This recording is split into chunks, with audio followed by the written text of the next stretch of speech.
In this video, I'm going to show you how you can find a list of all blocked accounts on Substack.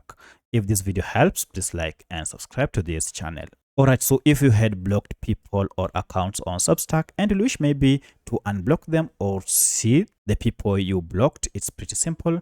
Just go ahead and log into your Substack account, and once you are here, go ahead and tap on your profile icon.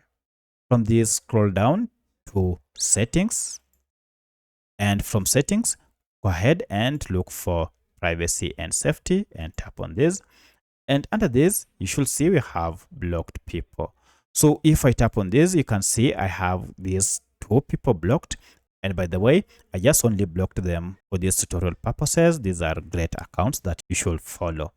As you can see, I can see now all the people that I blocked, and to unblock them now, you can go ahead and unblock them from here if you wish to do so.